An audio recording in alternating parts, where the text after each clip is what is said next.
좀 괜찮아. 예, 예.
아, 예. 아, 늦게 끝났어요? 예.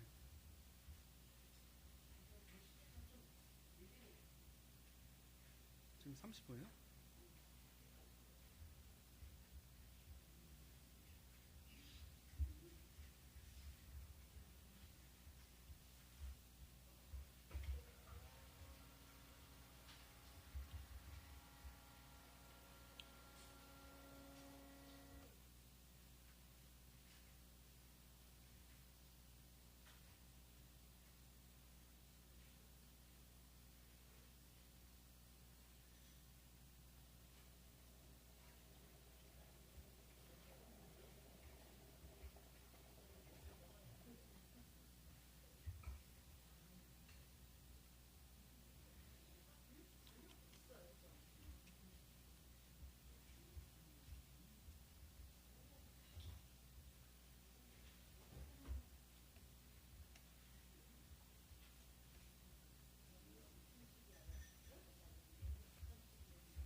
네.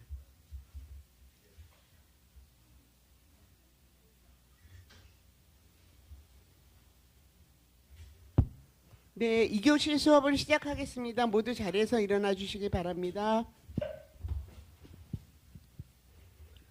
오늘도 저희들에게 부처님의 가르침을 전해주실 강사 스님께 합정 3배 예를 올리겠습니다.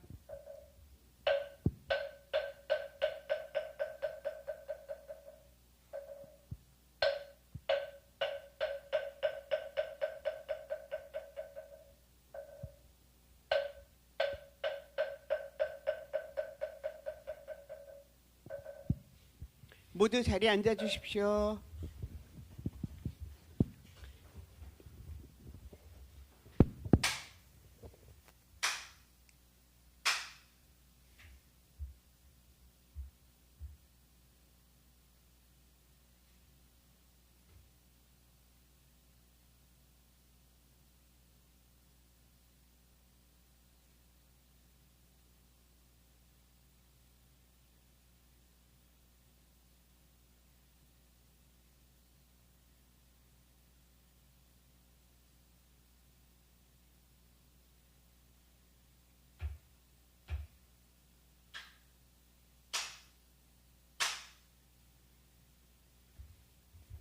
예, 반갑습니다.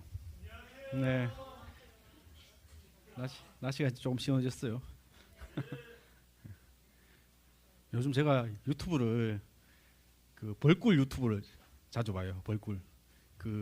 푸웅 TV라고 그 사람이 양봉하는 사람이에요. 양봉하는 거를 이제 자기가 찍어가지고 올려주는데 참 그 벌꿀 생리를 벌꿀이 어떻게 사는가 꿀벌 생리를 하니까 참 신기하더라고. 그냥 꿀 맛있다고 이렇게 먹는데 그 꿀이 생기는 과정 또 벌꿀의 이제 생리 같은 거. 그러니까 벌이라는 것은 이제 여왕벌을 중심으로 이제 군체 생활을 하잖아요. 그러니까 여왕벌이 있고 여왕벌 다 따라가잖아. 그거 뭐 그냥 뭐 수만 마리 있어도 여왕벌이 이사를 가면 그 다 따라가는 거잖아요.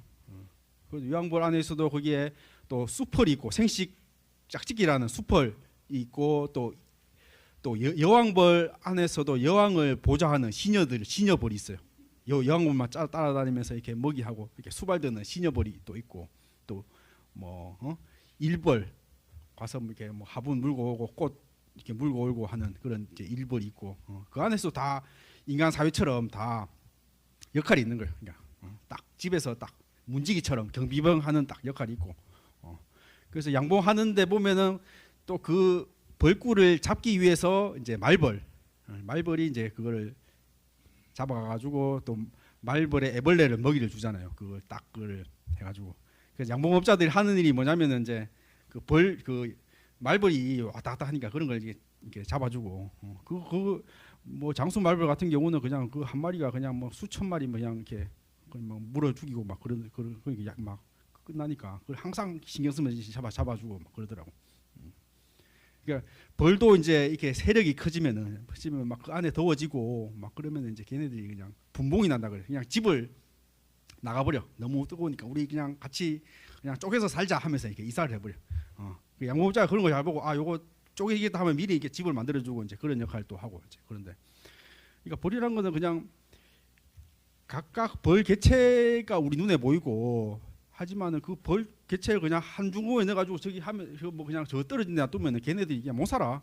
우리 그냥 팔 하나 이게 쭉 잡아주고 하면 이렇게 못 살듯이 우리 몸 다 이렇게 연결돼 있고 역할이 다 있는 거잖아요. 그러니까 우리 눈에는 개별 벌로 보이지만은 이제 그 이제 군체를 이루는 그게 다 조직 안에 그 역할이 다 있다고 그러더라고.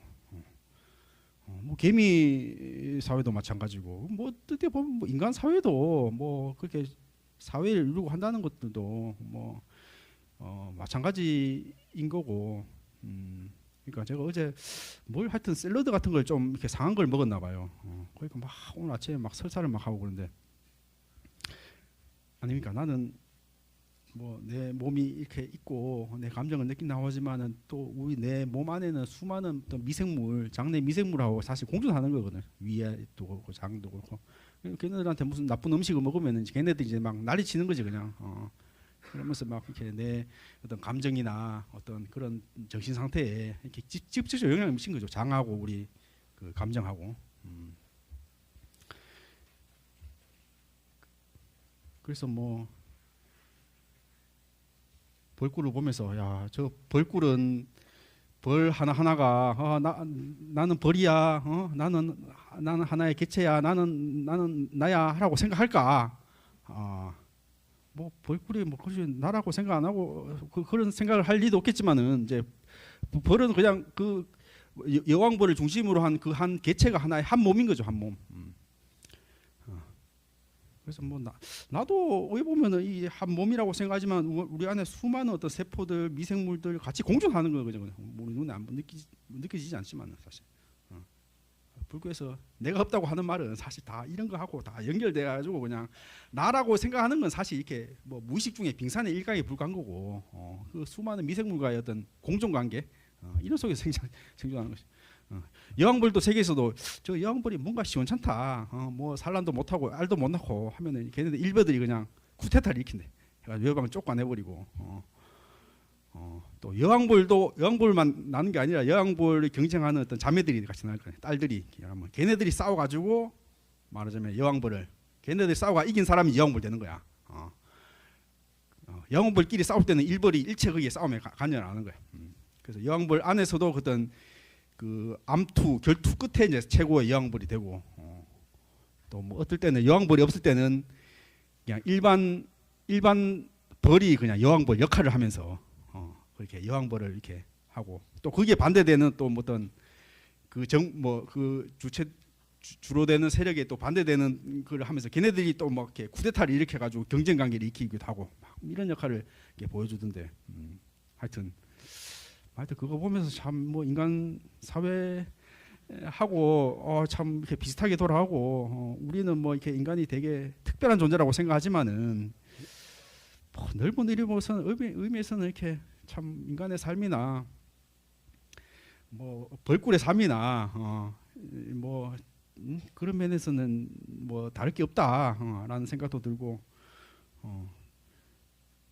그러니까 이 나라고 생각하는 이런 것들도 얼마나 말하자면 영기적인 관계랄까? 어떤 과학자들 이렇게 해요. 지구 전체가 하나의 생명체다. 지구 전체가 말하자면 지구 전체가 하나의 온도 유지도 하고 뭐 때로는 막 날씨 변화도 일으키고 무슨 막 전염병도 일으키고 이게 이 어떤 지구라는 생태계 안에 어떤 흐름이라는 거죠. 그러니까 그런 어떤 지질 변화나 어떤 뭐 자연재해나 이런 것들이 그러니까 뭐 지구가 정말 사람 때문에 못 살겠다 하면서 이제 뭐 어떤 식으로든 사람을 멸종시키는 그런 때도 있을 수 있고 뭐 그렇다는 거죠. 지구 전체도 하나의 시스템으로 말하는 벌 전체의 시스템으로 돌아가듯이. 하여튼 그래가지고 요즘에 벌꿀을 하나 사가지고 이제 그런 유튜브를 보니까 벌꿀이 진짜 이렇게 특별하게 느껴지더라고. 맛있게 느껴지더라고. 네, 그렇습니다.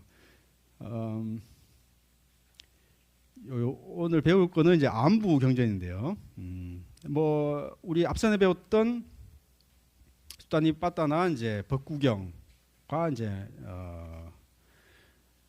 초기 불교 경전에 대한 거죠. 그러니까 뭐 수다니 빠따나 수다니 빠따나 이제 법구경이나 이런 것들도 안부 경전에 속하는 거죠. 엄밀히 보면 그 안에 속하는 경전으로 이제 한 챕터를 이제 배우는 걸 수도 있고, 그러니까 이 안부란 게 이렇게 경전 무더기를 합쳐가지고 이제 암경이라고 이제 얘기를 하고 있는데, 뭐 이것도 아시겠지만은 이제 남방 불교는 이제 니까야라고 이제 그렇게 정성됐고, 북방 불교 중국, 뭐 베트남, 한국, 일본 이렇게 이제 북방 불교 쪽에서는 이제 암이라고 이제 얘기를 했고, 이것도 우리 북방 불교 안에서는 뭔가 조금 우리 전통 안에서는 이게 조금 뭔가 이렇게 좀 수준 낮은 가르침이다. 이렇게 좀 이렇게 하열시한 그런 면도 없지 않았습니다. 우리 뭐 조선 시대, 고려 시대 때 이런 불교 전통 안에서는. 그렇지만 이제 최근에 이제 불교학자들이 밝혀지기로는 이것이 오히려 부처님 원음에 가깝다. 이렇게 또 이제 밝혀져가지고 새롭게 이제 조명이 됐죠. 그리고 뭐 서양 학자들이 불교를 공부한다 하고 하면 이제 보통 이제 니카야를 읽어가지고 이제 그런 것들을 바탕으로 이제 불교 연구를 하고 그렇습니다. 그래서 이제 뭐 20년, 30년 안에서도 뭐 우리나라에서도 뭐 유파사나라고 하는 그런 수행법도 마찬가지로 해서 이런 아함부경전이나 니카야 이런 것들을 공부하는 학자들이나 스님들이 이제 많이 늘어나고 있었죠. 네, 읽어보겠습니다. 아함, 뭐 보통 이제 아가마라고 이제 산스크리트로 하는데, 이제 구전대오는 전성, 법장, 정교 등을 의미하고, 북방 불교의 경전에 해당하고, 남방 불교는 아까 얘기했듯이 이제 니까야라고 한다. 암경이라고 부르기보다는 수많은 경전들을 묶은 암부 경전이라고 지칭하는 것이 정확하고, 그리고 암과 니까야의 관계, 부처님 열반 후 교법을 모으는 것이 경장이고, 그중 북방 정성이 아함, 남방 정성이 니까야 해당한다. 보통 삼장이라고 그러잖아. 부처님 말씀을 모으는 게 경장이고, 이제 계율을 묶어놓은 게 율장이고, 또 경장에 대한 해석, 스님들의 해석을 붙이는 게 논장이고, 이게 보통 이제 삼장이라고 얘기하는데, 그 삼장이란 것들은 사실 뭐 이렇게 초기 불교 안에서 삼장으로 묶인 거고, 뭐 그 후로 갔을 때는 의 보면 그 논장이 더 늘어난 거죠. 뭐 부처님 말씀에 대한 해석들이니까 보통 뭐 삼장으로는 표현 안 되지만 뭐 보통 뭐 우리 선사 스님들의 이제 어록 말씀을 모아놓은 이제 어록을 이제 이렇게 얘기하는데, 그런 거 나오면 경장에는 포함 안 되지만 어쨌거나 부처님 뭐 말씀에 대한 해석이라고 본다면은 뭐 논장에 포함될 수 있는데, 어쨌든 엄밀한 의미에서는 이제 여기 초기 불교 안에서 이제 경장, 율장, 논장 이렇게 해서 삼장이라고 이제 부릅니다. 그리고 암과 니까야에서는 이제 유사성이 많지만 이제 완전히 일치하지는 않는다. 뭐 이렇게 유사한 경전이 뭐 계속 반복되기도 하고 다른 형태로 이제 이렇게 다른 버전으로 이렇게 나오기는 하지만은 이제 완전히 일치하지 않더라. 왜냐하면은 암 같은 경우도, 그러니까 북방 전통 같은 경우도 그러니까 부처님 또 20분파, 20 이제 부파 불교로 하셨잖아요. 그러니까 부처님 말씀을 해석을 두고 스님들이 이제 파가 나눴죠. 오늘 벌꿀 얘기하시니까 벌꿀도 커지면은 이제 분파가 되잖아. 굳이 꼭 그 스님들하고 비교하기는 그렇지만은 모든 조직이 그렇잖아. 너무 막 방대하면은 분가를 하잖아. 같이 살기 어렵다. 뭐 꼭 싸워서 의미라기보다도 너무 이렇게 갖추기 너무 이렇게 힘드니까 이렇게 따로 산다는 거지. 그러니까 우리 군대도 그렇습니다. 군대도 중대 같은 경우는 한 100명 내외입니다. 100명. 그러니까 100명 내외여야지 사람들이 그냥 이름도 알고 대충 이제 안면 인식도 하고 이제 거기가 100명이죠. 그래서 중대가 사실 그 최소 단위인 거죠. 그러니까 소대 뭐 밑에 있지만 그래도 중대가 어떤 가족 개념이고 나머지 뭐 대대 뭐 연대 사단 이래 있지만은 뭐 사단 같은 경우는 몇만 명 가면은 뭐 그 사람 알 수도 없는 거잖아요. 근데 대충 한 100명 정도는 얼굴 이름도 알고 뭐 이렇게 인사도 하고 이렇게 할 수 있는.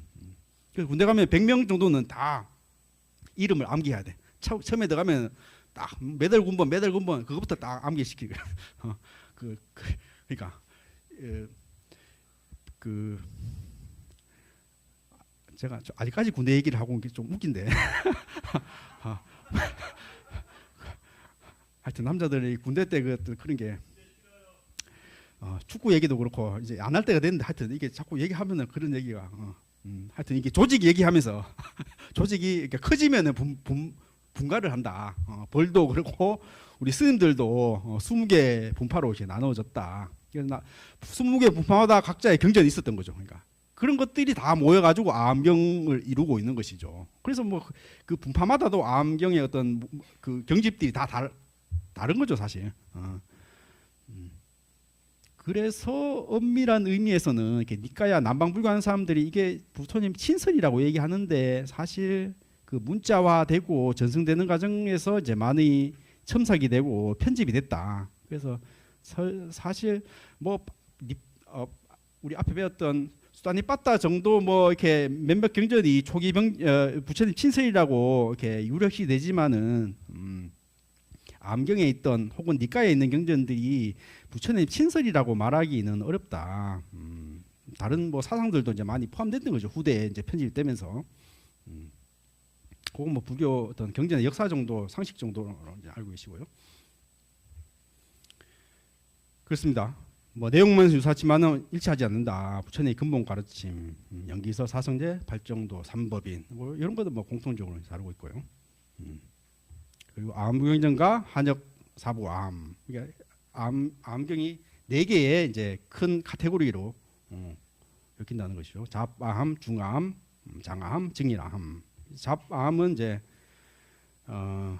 짧고 간결하고 뭐 성 관련 내용도 많고 이렇게 모든 그런 거를 잡동사니를 모아놨다 뭐 이런 게 의미입니다. 잡암이. 그 중암, 중간길이의 경전을 이제 모았다. 장암은 이제 비교적 긴 경전을 모았고 증일암은 하나씩 증일된다. 1에서 10까지 이제 법수를 정해가지고 이제 그렇게 해서 이제 크게 4가지 카테고리를 편집을 했다. 4가지 암. 반대로 남방 오부 니까야, 니까야는 이제 5가지로 쌍육다 니까야. 그러니까 쌍육다 니까가 자바암과 이제 대응되고 마치마 니까야는 중암과 대응되고 이렇게 앙구따라에는 징일암, 쿠따까 니까야는 이제 소부 경전이라고 수다니 빠따 법구경 본생담 이런 것들이 이제 짧은 그런 경전들을 못 가가지고 이제 쿠따까 니까야라고 이제 따로 이제 카테고리를 모아놨고 주요 가르침이라고 하면은 어떤 연기서 삼법인 우리 보통 뭐 불교 교리에서 배우는 이런 것들이 이제 경지에 잠들 있고 뭐 부처님 당시 때 어떤 수행 대담 뭐 당신과의 사상과의 대화 뭐 이런 것들 그래서 아까 얘기했듯이만은 지금 와서 과거에는 암부 경전을 소승이라고 해서 대승권에서는 이제 서울이 나왔다. 진짜 가르침들은 뭐 이렇게 법화나 이제 화엄이나 이런 대승 불교에서 진짜 가르친 거고 사실 암부 경전은 좀 유치원 애들이 모르니까 그냥 이렇게 방편설로 이렇게 했다가 나중에 이제 대승으로 이렇게 어려운 경전을 가르쳤다. 이런 것들을 우리 이제 중국 스님들이나 한국 스님이나 이렇게 받아들였죠. 그 불교 어떤 경전이 이렇게 연구가 안 됐을 때는 옛날에는 그런 것들이 해석이 안 됐으니까. 왜냐하면은 뭐 불교의 경전이란 것은 이렇게 역사적으로 2000년 가까이 역사적으로 성립이 돼 왔는데, 그러니까 중국에서는 그 순서가 뭐 어기 없이 그냥 한 번에 넘어온 거죠. 한 번에 그냥. 그래서 이게 어느 경제에 성립됐고 언제 성립됐고 이런 것들이 안 보였죠. 그래서 나중에 이제 그런 것들을 부처님 말씀이 어떻게 편집했냐 이런 걸 이제 해석하는 이제 그걸 이제 교상판석이라고 하는데, 이제 부처님 여러 가지 막 이렇게 복잡한 이런 것들을 이제 이런 걸 나눈 거죠. 이런 건 이제 아무경전이고, 요거는 뭐 어떤 반야경전이고 뭐 대승경전이고 이렇게 나눴다는 거죠. 나눴는데 아무경전은 이제 소승경전이라 해가지고 이제 좀 맞으면 수준 낮은 사람들이 이렇게 배워가지고 나중에 대승으로 온다 이렇게 이제 해석했는데, 사실 그건 역사적으로는 맞지가 않은 경전이죠. 맞지가 않은 해석인 거죠. 뭐 그렇다고 해가지고 아함경이 부처님 친설이다. 그리고 대승은 뭐 변질된 가르침이다. 사실 니까야 소승불교 저기 상자부 불교 남방코 하시는 분은 그렇게 얘기를 해요. 그래서 저거는 힌두교하고 오염된 불교가 아니다. 뭐 이렇게 해서 뭐 지금까지도 어떤 불교 안에 뭐 말하자면은 개신교와 천주교가 어떤 뭐 미묘한 경쟁 관계가 있듯이 남방 불교와 북경 불교와 이제 그런 좀 경쟁 관계, 미묘한 그런 경쟁 관계가 있는 거죠. 그러니까 어느 것이 전통이냐 뭐 이런 것들 싸움이 있다는 것이죠. 그렇지만은 뭐 대체적으로 뭐 그런 대승의 어떤 그런 해석의 가르침들도 부처님 가르침을 바탕으로 해서 이렇게 역사적으로 형성된 불교의 가르침이다. 이렇게 다 해석이 되고 있죠. 대승도 마찬가지고. 그렇다고 해가지고 뭐 또 니까야가 어떤 뭐 수준 낮은 가르침이다 이렇게 또 저렇게 또 뭐 그렇게 볼 수도 없는 것이고요. 그래서 서양에서는 니까야 중심으로 불교학 명상, 특히 뭐 이렇게 병원에서 뭐 심리치료하는 그런 데서 이제 많이 응용했죠. 요즘 뭐 이렇게 저기 불안하고 우울하고 이런 사람들 병원에서 이제 정신과에서 이제 이렇게 메디테이션 하니까 이제 그런데 효과가 이제 뛰어나거든. 그래서 치료도 많이 하고, 뭐 우리나라에서도 이제 그런 게 많이 수입이 돼가지고 뭐 마음 챙김 수행이다 해서 이제 명상으로 이제 많이 들어왔죠. 이게 사실 뭐 우리 안에 있던 건데 의해 보면 서양에서 역수입된 뭐 그런 모습이라고 할 수 있는데요. 그렇죠? 대승불교 역시 안부 초기 경전 중요성을 재발견하여 그 가르침을 중시하는 추세다. 뭐 하여튼 우리 그 아무튼 보지만 어떤 부처님의 어떤 불교의 핵심 가르침 그런 거 다 녹아나 있죠. 그런 것들이 사실 계속 이제 응용이 되면서 이제 대승이라는 것이 발전되어 온 거죠. 나중에 후대에. 그래서 뭐 삶과 수행에 관한 대표적인 가르침 뭐 읽어보시면 알겠지만은 뭐 사실 뭐 왜 보면 상식적이고 어떻게 보면 좀 뭐 정말 수술 익힐 수도 있고 그런 얘기들입니다. 말하자면 삶의 현실 그대로 직시하라. 죽음, 노세, 무상함 누구서 피할 수 없는 현실이다. 뭐 이런 것들. 고통을 계기로 이제 무상을 깨닫고 지창을 버린 수행이 강조되고 또 자기 자신을 진리로 등불로 삼아라. 뭐 이런 얘기들. 스스로 섬으로 삼고 진리로 섬으로 삼아라. 이 섬도 그 책에 나왔지만 이제 등불로도 이제 해석이 되고 이제 동음이의라고 이의여 같은 뜻인데 이제 두 가지 해석으로 이제 뜻으로 됐다는데 우리 동아시아에서는 등불로 이제 해석을 했는데 섬으로도 이제 해석이 될 수 있다. 그거를 이제 뭐 말하자면 중요한 거 삼으라 뭐 이런 얘기죠. 섬이라고 하면 우리는 좀 뭔가 좀 이렇게 동떨어지는 이미지지만 어쨌든 뭐 등불로 삼으라, 섬으로 삼아라. 그리고 삶의 발자국 사라지지 않는다. 이건 이제 뭐 업에 대한 얘기를 하고 있고, 내가 소중한 만큼 모든 존재가 소중하다. 뭐 이런 얘기도 있고, 과거 미래에 매이지 말고 현재를 살피되 그 현재마저도 집착하지 말라. 뭐 이런 것들 얼마나 뭐 상식적인 뭐 상식적이지 뭐 지금 우리는 상식적이라고 하지만은 뭐 또 이런 것들을 뭐 그때 당시에 이제 처음 말하기는 또 사실 쉽지 않죠. 또 뭐 이런 것들이 기본이 돼서 또 후대 이제 불교 사상이 이제 발전이 되는 거죠.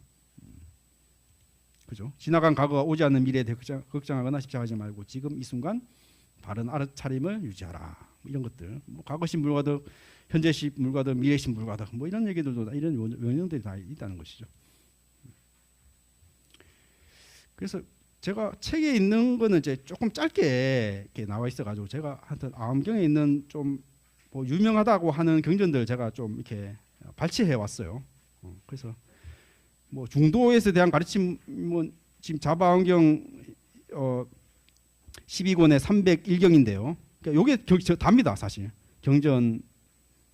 그러니까 이런 뭐 짧은 경전도 있고 뭐 몇 페이지 되는 좀 긴 뭐 함경처럼 10권 뭐 이렇게 있는 게 아니라 그러니까 여기 그 암경에 있는 경전이란 거는 뭐 요런 경전도 있고 뭐 A4로 해가지고 뭐 한 3장 4장 긴 경전은 이제 그 정도 있고 이제 이런 것들을 이제 몇 천 경 모아놨다는 거죠. 그러니까 요게 하나의 경전입니다. 요게 하나의 경전.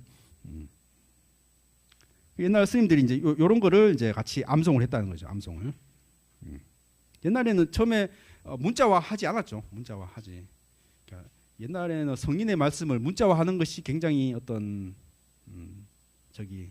금기 시대는 어떻게 부처님 성인의 말씀을 문자화하냐? 문자화하면은 변질될 수 있다. 이런 것들은 서로 스승과 스승, 제자와 제자 이렇게 하는데 말로 전해야 된다. 이런 가르침들이 있어가지고 이때는 사실 다 말로 암송했다. 그래서 중도에 대해서 얘기하고 있는데 한번 같이 한번 읽어보겠습니다. 옛날에 스님들이 이런 걸 다 암송했으니까 독송을 했으니까 같이 그런 생각을 가지고 한번 같이 읽어보겠습니다. 다 저 프린트하고 계시죠? 자, 부처님께서 사와티에 계실 때 깨짜야나가 부처님께 여쭈었다. 부처님이시여 바른 견해라는 말을 자주 들었는데 바른 견해란 어떤 것입니까? 부처님께서 말씀하셨다. 까짜야나여 사람들은 보통 유의 입장에 매달리거나 무라는 입장에 매달리고 있다. 만약 이런 두 가지 견해에 집착하지 않고 자아에 대하여 헤아리지 않으면 고통이 생길 때는 생기더라도 없어질 때는 없어질 것이니라. 이 점에 대하여 의심하거나 미혹하지 않고 남의 견해에 매달리지 않으며 스스로 그런 점을 깊이 관찰하는 것을 바른 견해라고 할 것이다. 왜냐하면 올바른 통찰력을 가지고 세계가 일어나는 것을 있는 그대로 보는 사람은 세계가 존재하지 않는다고 집착하지 않을 것이요. 올바른 통찰력을 가지고 세계가 변해가고 있음을 있는 그대로 보는 사람은 세계가 영원히 존재한다고 집착하지 않을 것이기 때문이다. 대부분의 사람들은 어떤 주의 주장에 집착하고 종교적 교의에 갇혀 있다. 그렇지만 주의 주장이나 종교적 편견에 매달리지 않거나 그것을 고지곳대로 집착하지 않는 사람은 자기의 경직된 관점을 가지고 논쟁하지 않는다. 일체는 유다라는 주장은 하나의 극단이다. 일체는 무다 주장은 또 다른 극단이다. 나는 이런 두 가지 극단을 버리고 중도를 말한다. 중도란 이것이 있기 때문에 저것이 있고 이것이 일어나기 때문에 네. 이것도 사실 뭐 중도 하는 데서 이제 이렇게 굉장히 이제 많이 인용을 하고 보통 이제 가전은 이게 한역에서는 가전연이라고 하는데 보통 가전연경이라고 이제 얘기를 하고 있는데요. 어떻습니까? 이게 뭐 중도를 말하는 어떤 핵심 중에 이제 핵심을 이제 얘기를 하고 있는데 우리 신신명에 나오잖아요. 선도 생각하지 말고 미워하지 않고 애착하지 않으면은 바른 견해를 볼 것이다. 뭐 라거나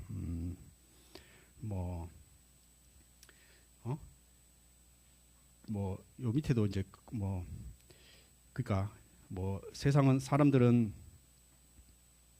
있다는 견해에 집착하고 혹은 반대로 없다는 견해에 집착하고 그렇지만은 그 두 개 예.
직장 생활에서 지금 겪은 일이란 거죠.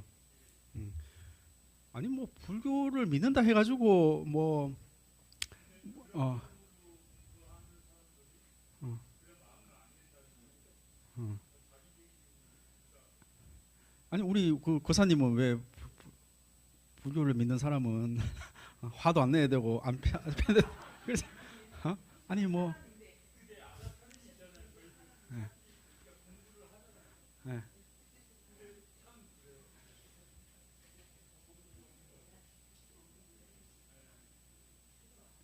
아니 불자인데 왜 저 정도를 못하냐 이런 얘기잖아요. 그러니까 그냥 그거는 이제 거사님 생각이 불자는 당연히 이렇게 살아야 된다. 왜 불자고 저래 그런 기대가 너무 높은 거 아니에요? 아니 뭐 종교 안 믿는 사람도 정말 이렇게 자기 생각을 버리고 뭐 현명하게 생각할 수 있는 거고 뭐 설사 그것이 뭐 스님이 됐든 목사님이 됐든 그런 사람들도 이런 여기 유무견에 사로잡혀 가지고 내 것이다. 뭐 우리 스님이라고 한다면 불교만이 최고다. 다른 거 다 틀렸다. 이렇게 하면은 사실 어떤 유견에 또 빠져 있다는 것이 사실 그래 엄밀하게 따진다면은 그러니까 어떤 견해에 집착하고 있느냐. 말하자면 중도라는 것은 말하자면 그 뭐 양 옆에 중간이 아니다. 산술적에 회색 분자 그런 의미가 아니다. 어떤 것이 적절한 처신인가 이런 의미겠죠. 제가 선방 있을 때 그 맨날 산에서 토굴에 사는 스님이에요. 그래서 뭐 스님들이 뭐 거기 하면서 이게 차담하면서 그 스님이 한탄하는 거예요. 참 산에 살면서 내가 하는 것이 피용하다고. 아니 밖에 도시 사는 사람들은 참 맨날 의에 보면 템플스테이 하면서 뭐가 피곤하자고 이렇게 얘기하냐 하는데 말하자면은 도시 사는 사람들은 이렇게 정말 이게 번잡하게 살다가 템플스테이 가면 힐링이 되잖아. 마찬가지로 이 템플스테이도 매일 하면은 얼마나 피곤하겠어. 그런 스님들은 좀 도시에 나가가지고 좀 영화도 보고 좀 콧바람도 쐬고 하는 게 오히려 힐링일 수 있는 거고 여기 또 도시에 사는 사람 좀 템플스테이 가서 하는 게 힐링일 수 있는 거고 뭐 그냥 뭐 명상이라는 것이 그냥 앉아 있어 가지고 그냥 뭐 가부좌 틀고 그때부터 수행이다 이런 의미가 아니겠죠. 이제 그 사람이 어떤 생각을 가지고 어떤 게 문제 있느냐 그게 대한 적절한 처방일 수 있는 거겠죠. 그러니까 여기서 말했던 이제 중도라는 것은 어떤 자기의 어떤 견해, 고집된 견해 이런 것들에서 사실 유연해져야 된다. 말하자면은 불교 신자라면은 당연히 자비로운 마음을 내야 되고 뭐 보실해야 되고. 그런데 너는 뭐냐? 이것도 사실 그 사람에 대한 폭력이야. 아니 그거는 그 사람 문제고. 그 저기 내가 어떤 교회에 빠져 있나 스스로를 이제 지켜봐야 되겠죠. 그래요. 뭐 그런 거를 이제 스스로 아는 것 자체도 사실 뭐 쉬운 문제가 아닌데 어쨌든 우리 거사님은 그런 문제를 이제 자기가 자각을 하고 요게 내가 문제구나. 요게 내 그런 견해에 걸려 있구나. 이 자체가 벌써 이렇게 말하자면 여기 말하는 바른 견해인 거죠. 정견이란 거죠. 내가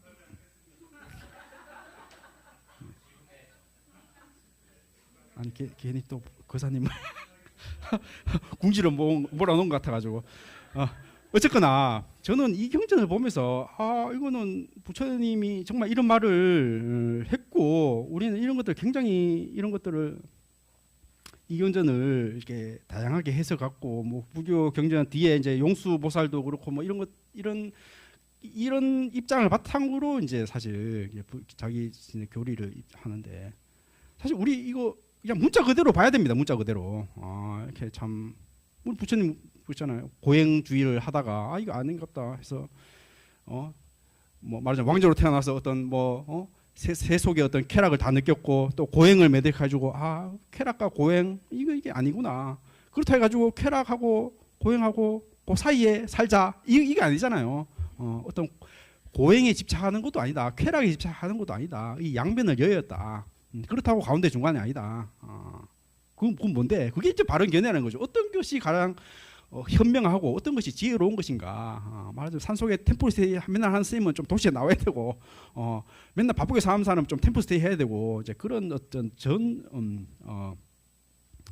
어떤 균형이라는 거죠, 균형. 근데 이런 것들을 이제 말하자면 이거 충분히 생각할 수 있잖아요. 그 사람 참 뭐 극자다, 극우다, 뭐 이런 사람도 있잖아요. 그런 사람들 뭐 어쨌든 어떤 그런 것들이 하나가 옳다고 생각해가지고 뭐 이런 것들이 뭐 사회적으로 문제가 되고 뭐 자기도 힘들게 하고 남도 힘들게 하고 뭐 이런 것들 우리 사회에서 벌어지고 있는 거잖아요. 그러니까 이제 그런 물론 이제 이런 견해가 없이 사는 건 아니겠죠. 근데 이런 견해라는 것이 어떤 문제가 되고 스스로를 힘들게 하고 이런 것들이 사실 연기적인 관계고 변할 수 있다, 무상할 수 있다, 뭐 이런 것에 대한 어떤 통찰이 일어난다면은 자기 생각을 이렇게 놓을 수 있다는 것이죠. 그런데 사실 이게 왜 보면 부처님의 어떤 원음에 가까운 오리지널한 가르침인데 사실 그렇잖아요. 어떤 종교적인 가르침은 그렇잖아요. 뭐 아무나 하는 게 아니다. 어떤 부처님처럼 어떤 수생에 걸친 어떤 수행들 혹은 어떤 뭐 수많은 어떤 고행 끝에 뭐 이룬다든지 뭐 이런 신비화된 그런 거 있잖아요. 신비화된 이건 아무나 할 수 있는 게 아니다. 어떤 깨달음이란 것은 저도 그랬어요. 뭐 정말 스님이 돼서 정말 그 참선해가 깨달은다는 것은 뭐 그 전생 수전생에서 해야지 뭐 내 같은 사람이 어떤 깨달음을 얻었냐 뭐 이런 어떤 자포자기라든지 그리고 뭐 어떤 뭐 부처님의 어떤 경전이란 것들도 뭐 정말 수많은 노력 끝에 얻어야 된다는 어떤 이런 것들 나는 그 근기가 아니다 이런 생각들 이런 것들이 뭐 스님들뿐만 아니라 불자 사이에서도 이렇게 보면 이렇게 주입이 되고 이런 거 수 있는데 사실 그렇습니다. 저는 부처님의 말씀이란 것이 이런 상식적인 것에서 전혀 벗어나지 않았다. 그렇지만 후대에 뭐 종교화되고 신비화되고 아니 그렇잖아요. 뭔가 그래야지 좀 종교인들이 뭔가 좀 뭔가 말빨이 서잖아. 야 스님은 아무나 될 수 있는 것이 아니야. 부처님은 아무나 될 수 있는 것이 아니야. 그러니까 기위해. 말하자면 막 광을 팔 거리가 있는 거지. 광을 팔 거리가. 그렇지만은 사실 그런 종교화되고 어떤 교리화되고 그 전에 어떤 그런 어떤 원초적인 가르침들, 이런 상식적인 가르침들이다. 그렇죠. 뭐 깨달았다고 해가지고 무슨 그 사람의 전생이 보이고 뭐 하늘을 날아다니고 뭐 죽지도 않고 이럴 수는 없는 거잖아요. 사실 그런 거를 바라고 우리가 종교를 믿고 하지만은 정말 부처님의 가르침하고는 거리가 먼 것이다. 뭐 아픈 사람이 뭐 일어나기도 하고 뭐 배고픈 것도 엎드기도 하고 우리가 종교적인 거를 믿으면서 이런 것들을 바랄 수는 있지만은 사실 그거는 것들은 말하자면은 신비화되고 교리화된 말하자면은 변질된 가르침들이다. 물론 뭐 그런 것들이 불필요하다는 건 아니지만은 말하자면 그런 사람들의 어떤 그런 것들이 종교적인 어떤 그런 심리들이 뭐 종교라는 어떤 그런 조직을 만들어냈고 아니 뭐 부처님 당시 때 내가 종교다라고 했겠습니까? 그냥 뭐 하나의 어떤 부처님을 따르는 그런 무리들 어떤 뭐 부처님을 따르던 뭐 스승과 제자들 뭐 이런 관계였겠죠. 뭐 종교라고 전혀 생각하지도 않았을 것이고 어쨌든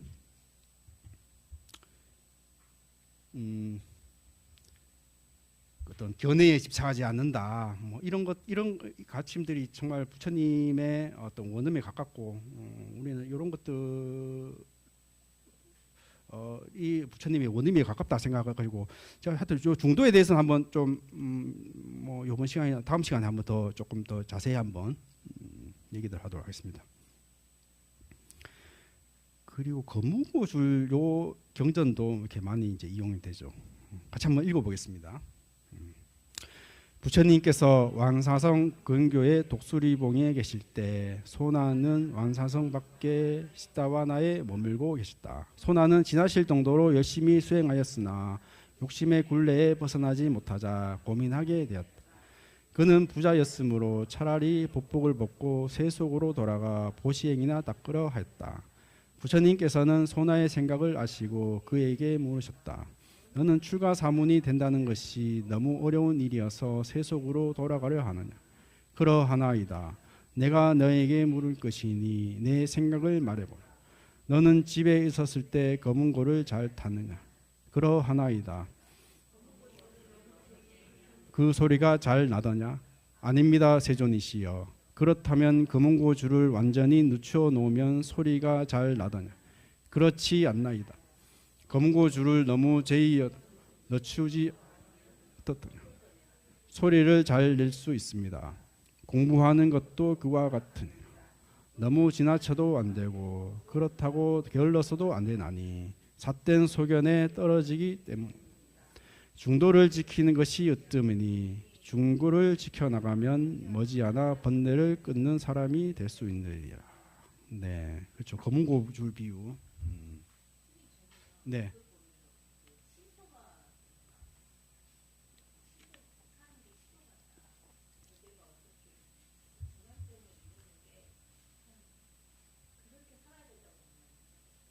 네. 그렇죠. 어떤 시소한 걸 균형을 맞추기 위해서는 이렇게 그 사람이 무거우면 내가 뭐 더 가까이 간다든지 그 사람이 가벼우면 내가 더 멀리 난다든지 그래야지 균형을 이루는 거잖아요. 그러니까 중도라는 것은 어떤 그런 균형을 맞춘다는 거겠죠. 그러니까 말하자면 내가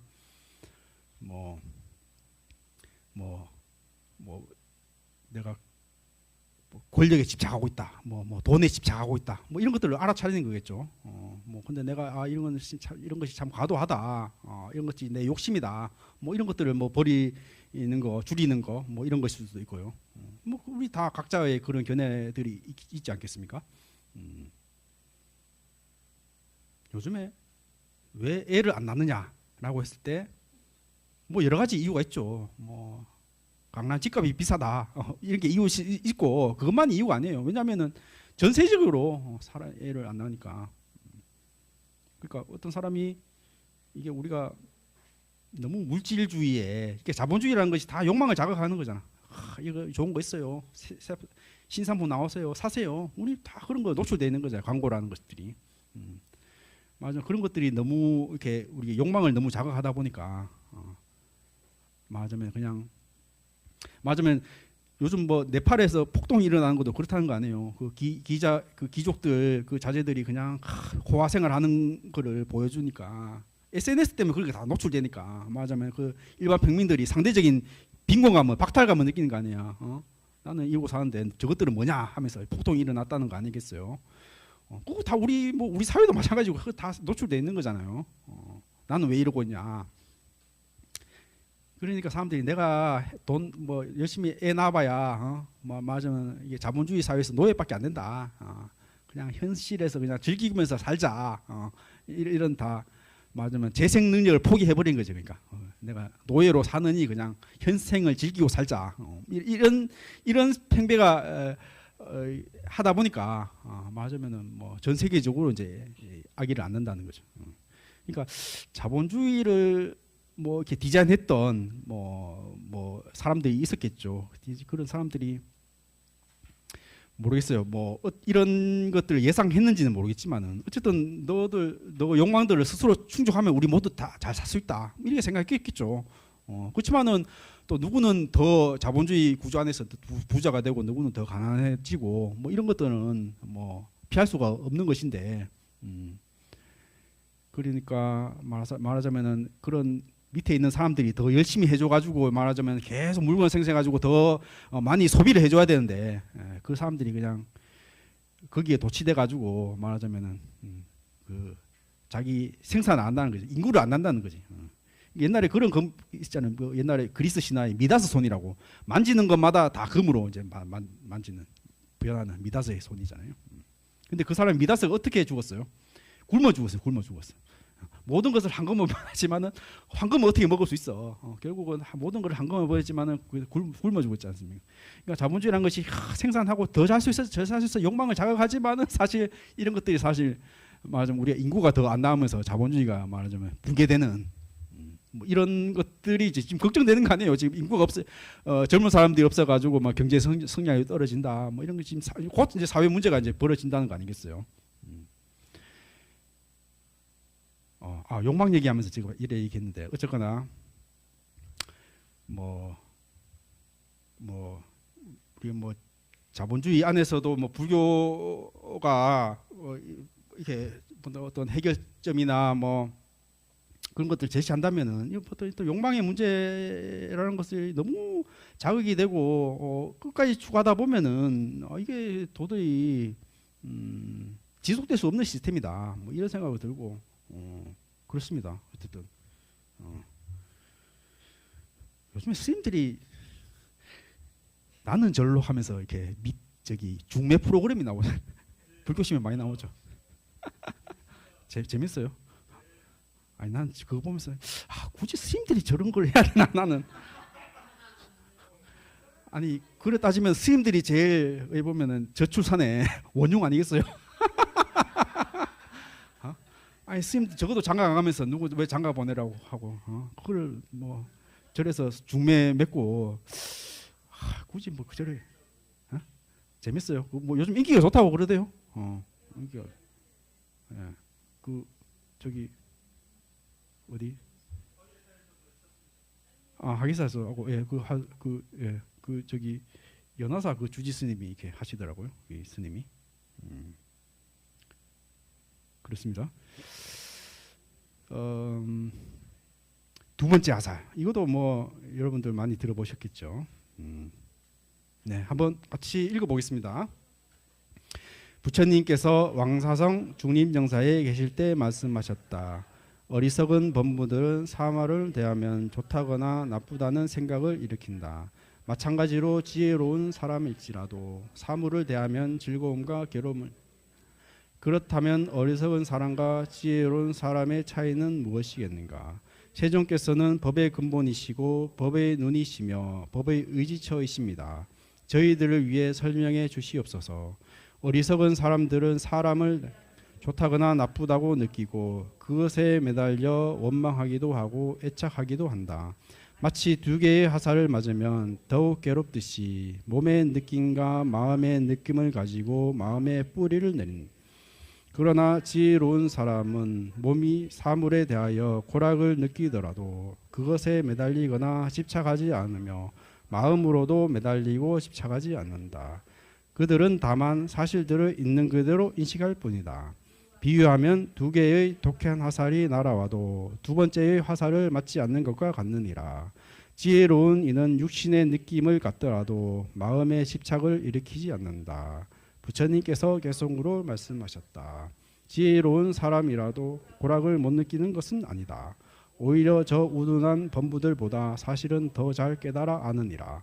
다만 즐거움을 만나도 함부로 하지 않고 괴로움에 부딪혀도 근심을 다하지 않고 괴로움과 즐거움을 함께 모두 버려 고락에 따르지도 않고 어기지도 않을 뿐이다. 그렇죠? 뭐 두 번째 화살을 맞지 말라 이런 비유를 이제 많이 하는데 말하자면 살아가면서 뭐 교통사고 당할 수 있어, 뭐 사람한테 배신 당할 수 있어, 이게 첫 번째 화살이겠죠. 그렇지만은 뭐 내가 사기 당할 수 있어. 그렇지만 아프지만은 뭐 그냥 이건 어쩔 수 없는 일이다. 또 다시 나는 또 뭐 내 일을 하고 뭐 열심히 또 뭐 직장 생활을 하고 이렇게 하는 사람이 있는 반면, 야 내가 저런 놈한테 내가 사기를 당하다니 나는 살 가치가 그런 사람 있잖아. 말하자면 이렇게 그런 걸 극복을 못하는 거지. 말하자면 넘어진 요즘에는 그게 회복 탄력성이라고도 얘기도 하고 누구나 실패할 수 있어. 그렇지만 그거를 계기로 더 뭐 다른 성공을 일으키는 더 성공되는 계기가 되는 반면에 어떤 사람은 그런 실패나 어떤 좌절 이런 것들을 견디지 못한다는 것이죠.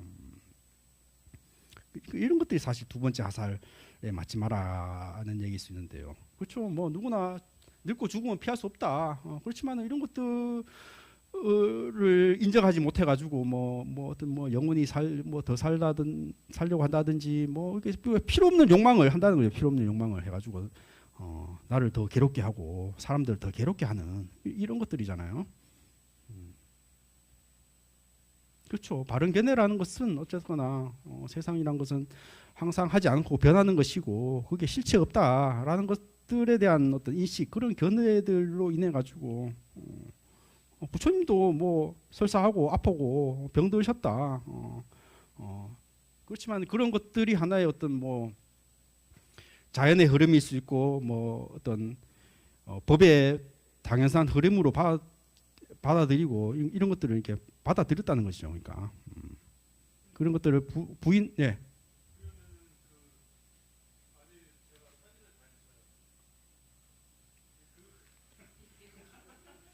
만약에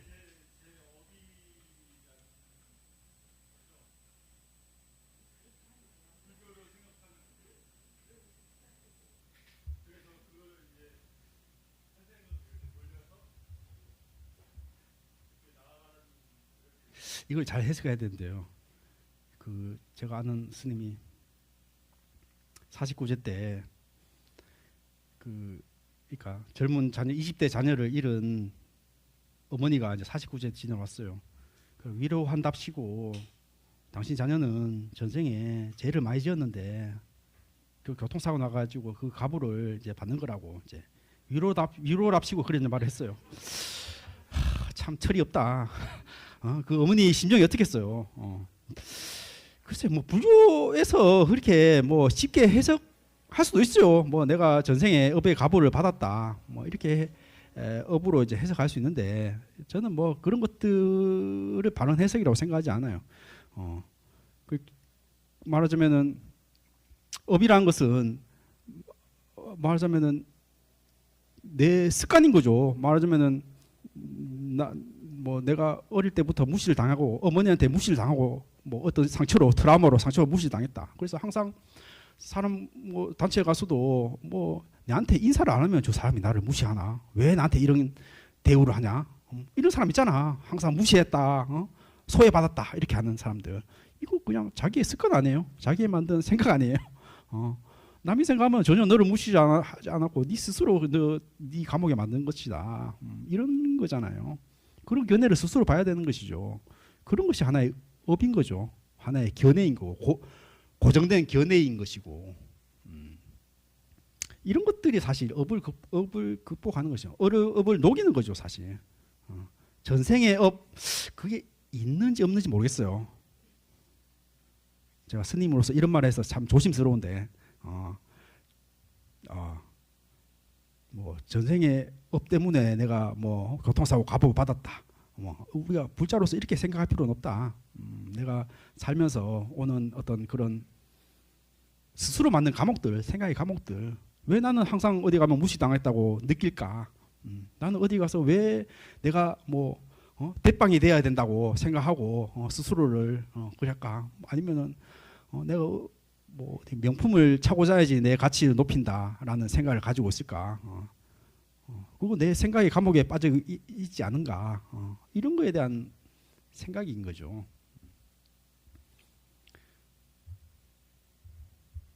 동의하십니까? 네.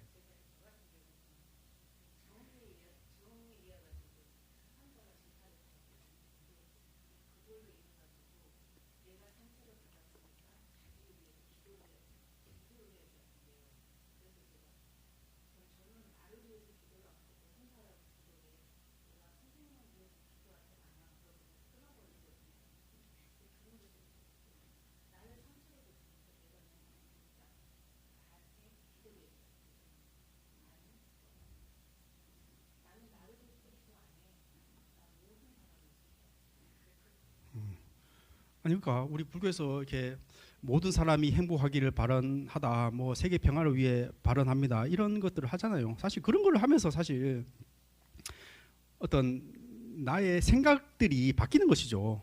말하자면은 이게 뭐 나의 행복이란 것이 결국 타인의 행복과 다르지 않기 때문에 우리 그 불교에서 항상 그런 발언들을 한다는 것들이 뭐 어떤 부처님의 위신력으로 어떤 세계 어떤 그런 걸로 해가지고 나한테 뭐 가피를 내리고 뭐 이렇게 할 수도 있지만은 이게 스스로 내 마음을 이렇게 만든다는 거죠. 그러니까 아니 우리 어디 가서도 우리 맛집 가서도 뭐 식당에 가서도 사장님이 참 오셨습니까? 밝게 인사하고 친절하게 맞으니까 하면은 사실 그 음식이 맛있어지잖아요. 그 사람의 어떤 태도 때문에. 그러니까 뭐 내가 정말 세계 뭐 다른 사람의 행복을 위해 발언하고 모든 사람의 평화를 위해 발언하고 이런 게 하면은 내가 삶에 대한 태도가 달라지고 내 얼굴이 달라지고 말투가 달라지고 그런 거지 않겠습니까? 그런 것들을 계속 훈련하고 그런 거 아니겠어요? 일전에도 무슨 시크릿이라고 이제 끌어당김의 법칙이라고 항상 이게 자기 개발서에서 유행하고 이제 그 얘기하는 건 그런 거예요. 내가 진짜 성공한 모습을 올리고 그런 걸 상상한다는 거예요. 내가 뭐 어디 부자 되고 뭐 하는 것들을 상상하고 나는 그렇게 할 수 있어. 이렇게 자기 뭐 체면이 됐든지 암시가 됐든지 이런 것들을 하다 보면은 정말 그렇게 이루어져 있다. 모든 성공한 사람들이 사실 이 비밀을 알고 있었다 하면서 이제 끌어당김의 법칙이라고 이렇게 한참 이제 유행하고 했는데 나는 뭐 그런 것들도 사실 불교에서 말하는 우리 반론이라는 것이 사실 그런 거잖아요. 항상 부처님께 기하고 어떤 세계 뭐 다른 사람이 행복하기를 바라하고 뭐 이런 것들을 항상 이렇게 생각하고 한다는 거죠. 그러게 내가 항상 내면화하고 내가 내 몸에 이렇게 새기고 하면은 다른 사람 대하고 내가 어떤 사회생활하면서도 그런 것들이 내 몸에 배겨 나는 거죠. 하늘은 스스로 도는 자를 돕는 거죠. 그러니까 참 저 사람 참 남한테 친절하게 대하고 참 자비롭게 대하고 그런 사람들 한번 뭐 하나 떡이라도 더 주고 내가 더 친절하려고 하고 사람 관계라는 건 다 상호 의존적이고 내가 상대방이 어떻게 대하는 것도 안 또 대하는 거기 때문에 난 뭐 그런 것들이 사실 발언이고 기도고 그런 생각을 했습니다. 네, 질문을 잘 해주셔가지고 고맙습니다. 법등 오늘 법등 얘기했는데요. 이것도 짧은 경전이 같이 읽어보겠습니다.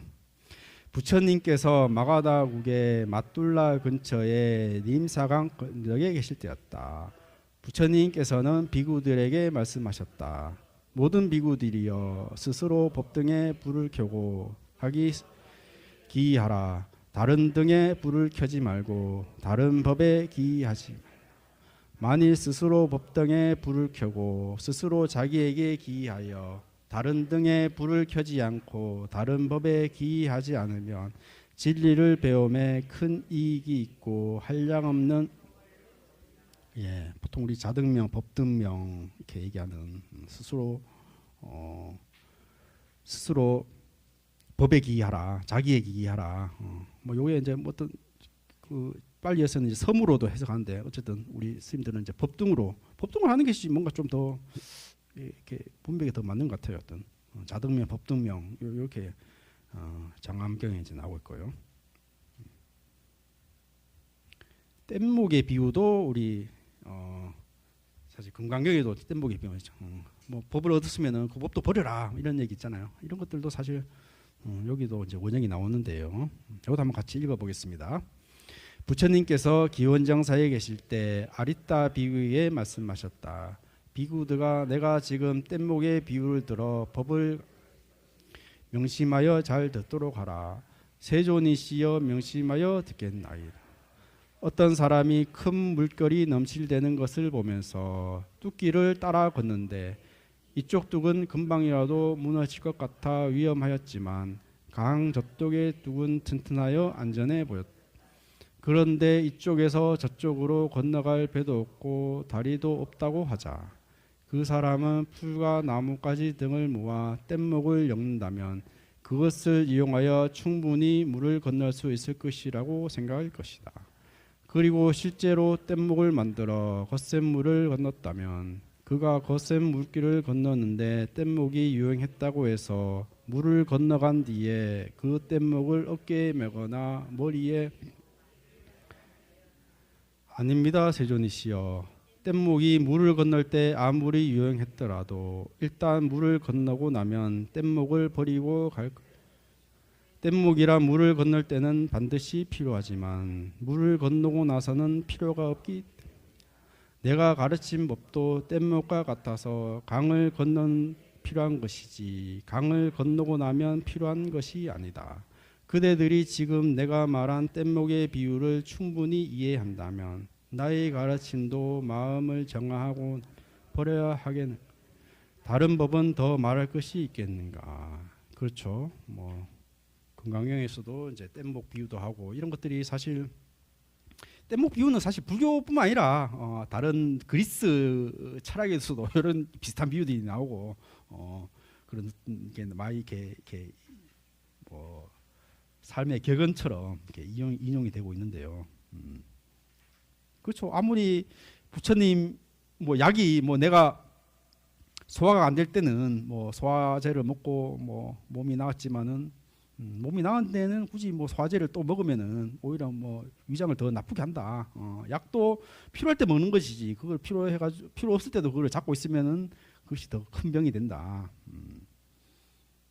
그렇죠. 뭐 요즘 뭐 영양제 좋다 해가지고 이것저것 영양제 먹어가지고 오히려 더 영양제끼리 약품끼리 이렇게 충돌이 돼가지고 오히려 건강을 더 해치는 뭐 그런 경우도 있다고 그러고 불교도 마찬가지죠. 뭐 불교에서 무상하다 이렇게 해가지고 우리 때로는 삶에 집착한 사람들이 무상하다는 가르침에 해가지고 무상의 가르침이 위로가 될 수 있지만은 무상하다 그냥 해가지고 그냥 일도 안 하고 집착할 것도 없다 해가지고 그냥 가만히 있고 그냥 세상 뭐 있어 하면서 이런 태도로 간다면은 오히려 불법에 집착을 해가지고 오히려 잘못되는 경우라는 것이죠. 그러니까 무상한 것도 어떤 상황에서 무상하다, 어떤 상황에서 무상하다 하지만 그냥 세상이 없는데 뭐 내가 일할 필요 뭐 있어, 먹을 필요 뭐 있어 이렇게 한다면은 사실 불법을 잘못 오해해서 자기 멋대로 해석해서 말하자면 약에 집착해서 약에 중독된 그런 경우도 있고 이런 경우 많이 있습니다. 무상하다, 뭐 무하다 해서 그냥 세계는 없다, 그냥 허무주의로 가는 뭐 이런 것들이 뭐 또 이렇게 법에 집착하는 이런 경우일 수도 있겠죠.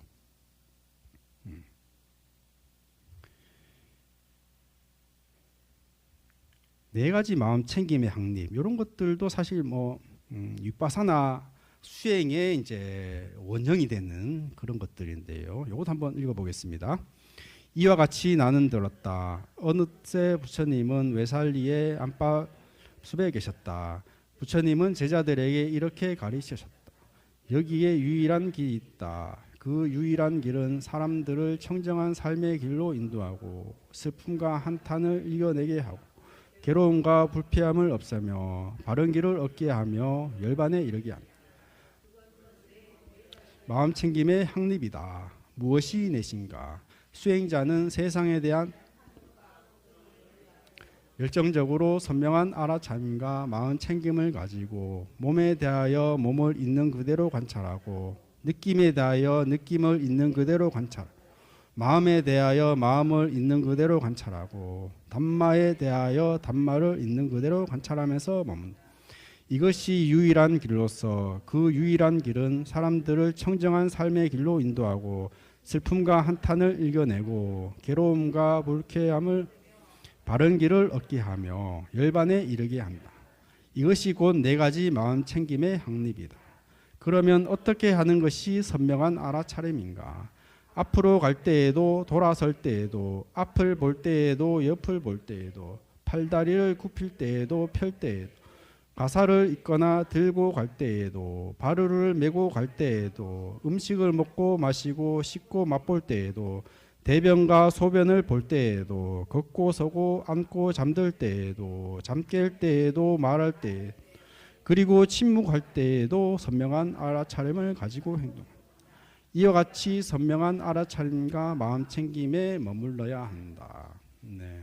여기 보통 마음 챙김이 뭐 영어로는 마인드풀리스라고 하고 보통 우리 한역에서는 정념이라고 팔정도 중에 정념이라고 이제 번역을 했는데 요즘 뭐 마음 챙김 뭐 저기 일반 사회에서도 이제 많이 얘기를 하고 그러잖아요. 이게 사실 그 정념을 이제 서양 사람들이 이제 마인드풀리스로 번역하고 이것이 또 일반 사회에서 이제 많이 이용되고 사실 화두도 사실 불교 전통 용어인데 요즘에는 뭐 하나의 어떤 화두 뭐 이 시대의 화두가 뭐냐 하면서 이렇게 많이 쓰잖아요.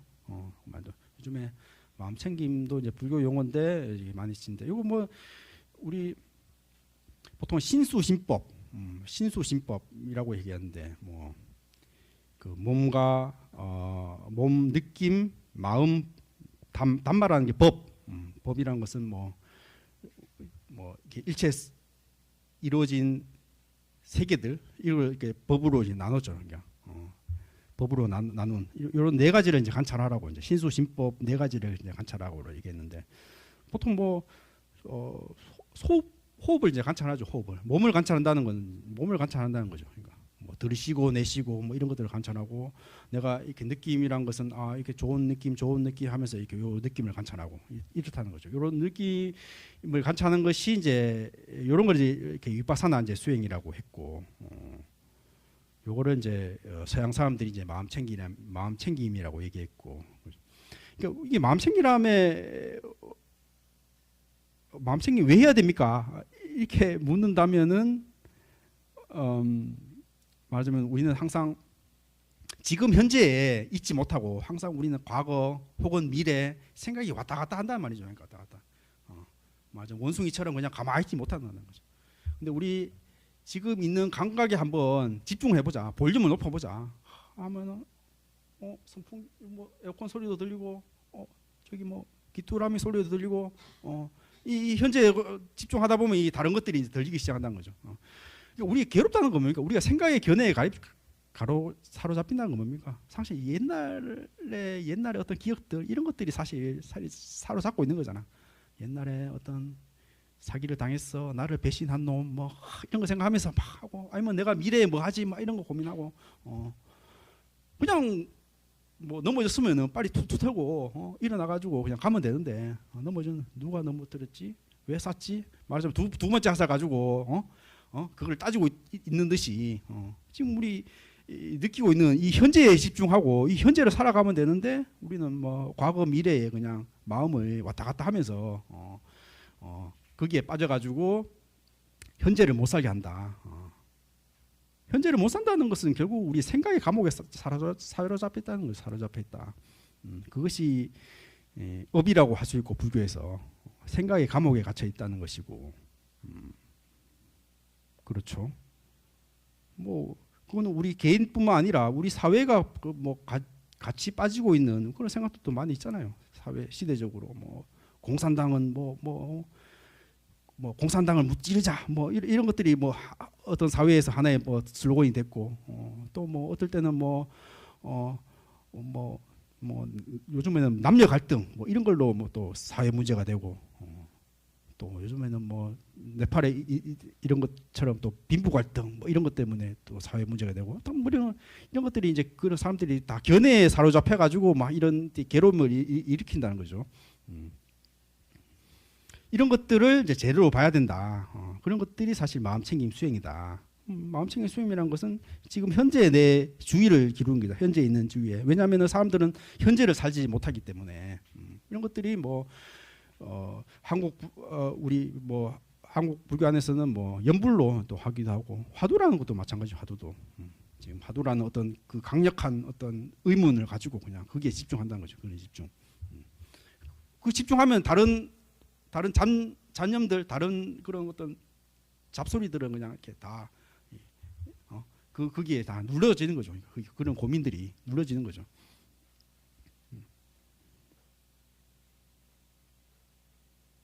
아니 어떤 분은 그런 얘기 하더라고. 간센보살 이게 연불이 이어져야 되는데 유행가 그냥 맞아. 아파트 그냥 누우면 유행가가 막 돌아간다고. 이것도 화두 아닙니까? 이렇게 묻더라고. 뭐 원리상은 뭐 크게 다르지 않는데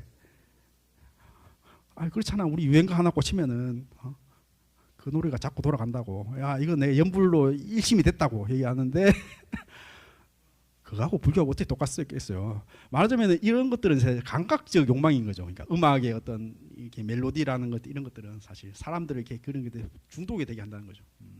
그러니까 뭐 석가모니 이런 것들은 사실 무색무취잖아요. 어떻게 보면은 그게 물론 처음에 이런 어떤 것들 일념으로 만들기 어렵지만은 사실 그런 것들을 만들고 나면은 이런 것들을 생각을 강력하게 묶는 어떤 명상 도구가 될 수 있는데 말하자면 아파트 해가지고 일심이 된들 이런 것들은 굉장히 어떤 무너지기 쉽다. 아니 그렇잖아요. 술 마시면은 뭐 그냥 그때는 잊을 수 있어. 옛날에 어떤 뭐 어떤 시련들 상처들 잊을 수 있어. 그렇지만 뭐 다음 날 곱하기 2로 괴로움이 밀려온다. 저번 주에도 어떤 보살님이 그 화두의 어떤 번아웃 되는 거하고 화두의 어떤 그 일념이 되는 어떤 의정이 뭐 화두가 타파된다는 것은 야 도저히 할 거 없어 이렇게 포기된 상태에서 어떤 깨침이 온다고 얘기했는데 그게 이제 번아웃하고 같은 어떤 원리가 아니냐 이렇게 얘기했는데 난 저런 것도 그런 것도 마찬가지인 것 같아요. 그러니까 번아웃 된다는 것은 어떤 그런 다른 어떤 그런 온갖 생각들이 하다 안 해가지고 그냥 이렇게 퍼져버리는 거잖아. 이런 것들도 사실 말하자면 어떤 명상 주제로 일념이 되는 거하고 어떤 그런 다른 어떤 세속적인 어떤 그런 것들로 열심히 하다 가지고 그냥 퍼져버리는 거하고는 이렇게 질이 다른 거죠. 그러니까 유행가 일념이 되는 거하고 화두 일념이 되는 거하고 다르듯이.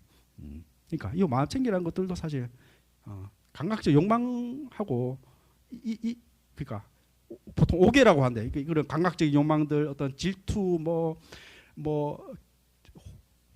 이렇게 이렇게 막 도거라고 얘기하죠. 그냥 이렇게 확 이렇게 막 날뛰는 상태, 혼침 이런 것들 벗어난다는 거죠. 벗어난다는 거. 그러니까 아니 그렇잖아. 나는 쇼핑몰에 중독이 돼가지고 너무 일념이 됐어. 이거 너무 웃긴 거잖아. 쇼핑 아니. 나 유튜브에 일념이 됐어요. 이거는 너무 말이 안 된다. 그런 감각적 욕망이 일념되는 거 하고 화두에 일념되는 거 하고 결이 다른. 아니 궁금해하시길래 제가 좀 엉뚱한 얘기를 해봤습니다. 제가 다음 주에는 중도가 워낙 중요하기 때문에 중도에 대해서 한번 이렇게 정리를 한번 더 하고 넘어가도록 하겠습니다. 하여튼 그 하루 전에 제가 밴드에 올리는 거 그거 한번 미리 한번 읽어오시면 되겠습니다. 예, 마치도록 하겠습니다.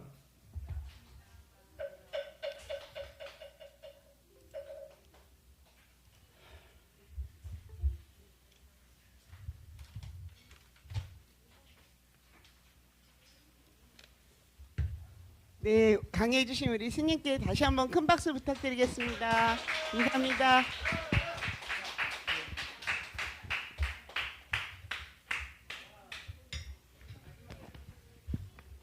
공지사항 말씀드리겠습니다. 오늘 다란이 기도가 있어서 제가 공지사항은 대충 중요한 것만 말씀드릴게요. 오늘 청소는 조윤기, 조영모, 이윤주 보살님 세 분이 해주셨습니다. 감사합니다. 다음 주 청소는 1조입니다. 그리고 10월 13일 월요일 성지순례를 고창 선운사로 가는데요. 그 도서람까지 올라간다는 이야기가 있습니다. 많이 가시면 좋을 것 같습니다. 그런데 우리 반은 이렇게 숫자가 적어서 단체로 접수는 안 될 것 같고요. 개인적으로 접수를 하시는데 참얼미 하시는 분들은 앞에 앉으셔야 되잖아요. 9월 15일 10시부터 접수한다고 하니까 일찍 접수하셔가지고 좋은 자리 맡으시면 좋겠습니다. 그리고 또 하나 10월 26일 날 일요일인데 체육대회가 있어요. 주간은 동문회에서 하고 불교대학 학생들과 불교대학 동문들이 같이 하는 건데요. 저희 반 여기 오신 분들 다 오실 수 있으시겠죠? 네, 다 오셔야 돼요. 왜냐하면 우리 보니까 팀을 막 이렇게 나눴는데 우리가 무슨 팀에 주축이 돼야 되는 거예요. 그리고 우리가 이 중에서 또 응원단장이 나와야 되기도 하고 좀 흥이 많으신 분들이 해주시면 좋겠습니다. 오채연 보살님 같은 분, 이철현 보살님, 등등등등 많을 것 같습니다. 조윤기 거사님, 예, 호명하시는 분들 다 하시리라 생각합니다. 예, 참고하시면 되고요. 다시 그거는 계속 저희가 하도록 안내할게요. 그리고 나머지 밴드에 다 올리겠습니다. 모두 자리에서 일어나 불단을 향해 주십시오. 예, 서원을 실천하겠다는 굳은 마음으로 모든 불보살님들의 총원인 사원 서원을 봉송하겠습니다. 법요지 65쪽입니다.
있습니다. 다란 얘기도 많은 동참 부탁드립니다. 수고하셨습니다. 성불하십시오.